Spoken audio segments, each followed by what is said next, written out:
It's Intercourse Week. This week we're going to be talking about the addendums for chapter 10 and 13 and the entire textbook.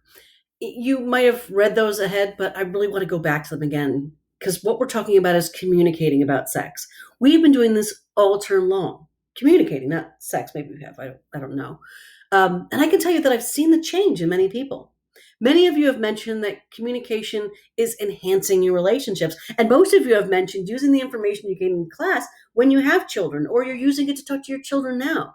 You've taken the most important first step, wanting to be an open communicator about sex. Don't talk about sex. I know that when I was growing up, I was taught not to talk about sex by my parents never mentioning sex. As I grew up, I found one could talk about sex, but only amongst friends, usually the same sex, and only in a joking manner. Later on, I noticed other people talking about sex, and when I joined in, it was okay. My years in England opened my eyes even further. Ignore everything you've heard about British Reserve. They truly open up when you get to know them. Upon my return, I found it increasingly difficult to understand why people did not talk about it as I learned you could talk about it. Then a wonderful thing happened. I learned that not only can you talk about it, you can get paid to talk about it. But more importantly, I learned that I could help other people feel more comfortable talking about it, and my life has never been so rewarding. Many of you have similar stories, and I hope they end the same way, with you helping yourself and helping others communicate. Remember, intercourse means communication. While we are capable of communicating sexually without communicating verbally, I wouldn't advise it. But we often find it difficult to communicate with our partners for a variety of reasons. The fact that we were taught not to is probably the biggest, but we were also raised with additional assumptions that make it continue to be difficult.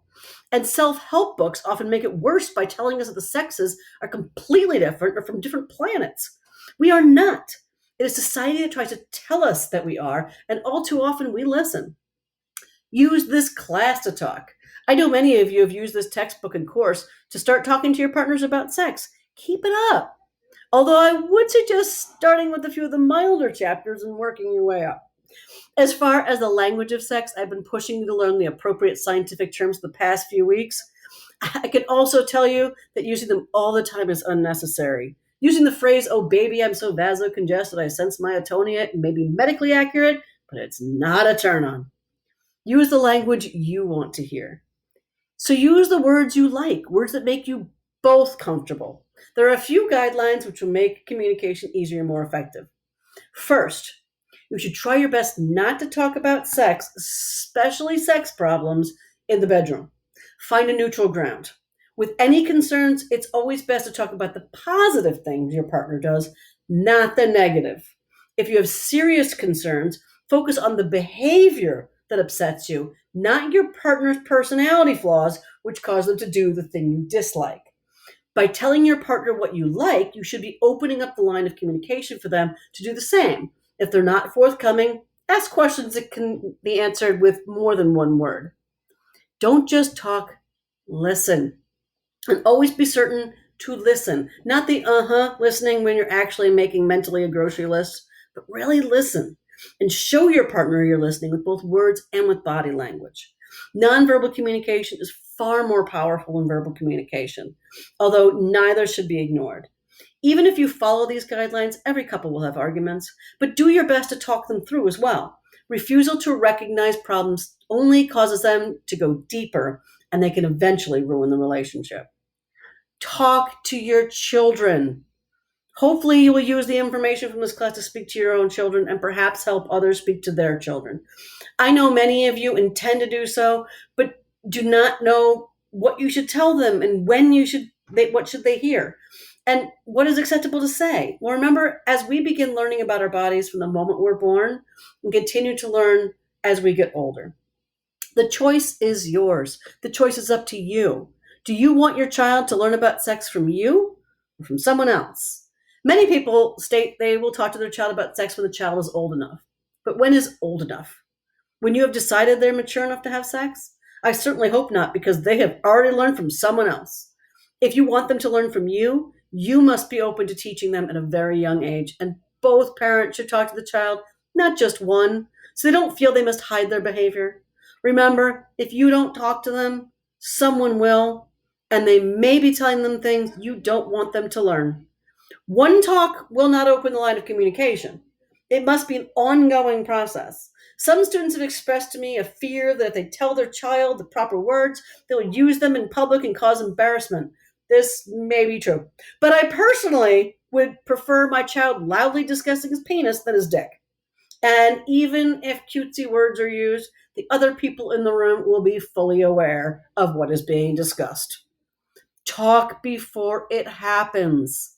And please talk to your children about puberty before they experience it.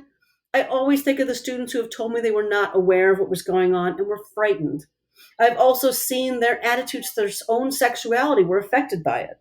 Many learn to change after this course, but do your kids a favor and don't put them through that.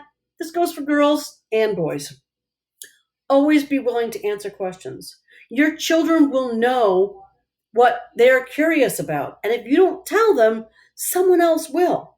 I know you've all been frightened by the chapter on the STIs, and you should tell your children about them.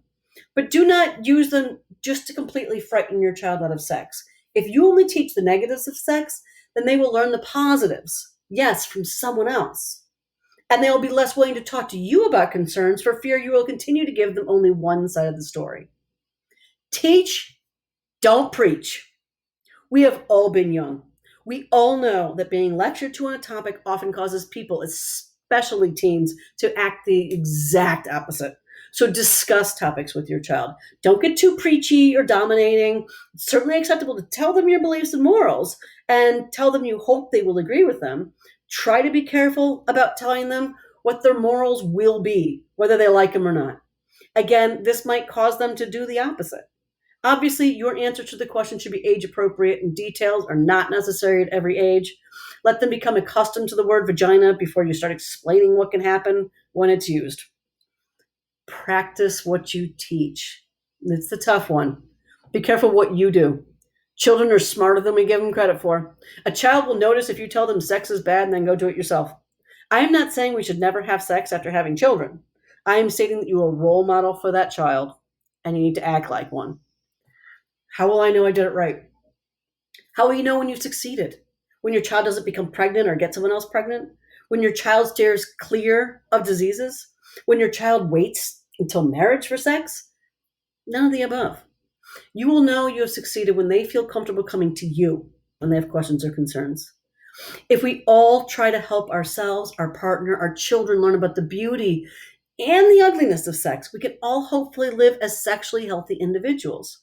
I also agree with the author of the text. I hope someday when students enter my class and I ask how many people learn about sex from their parents and I talk to them about it, the majority says yes.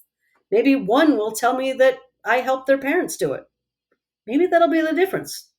Then I can retire. Thank you.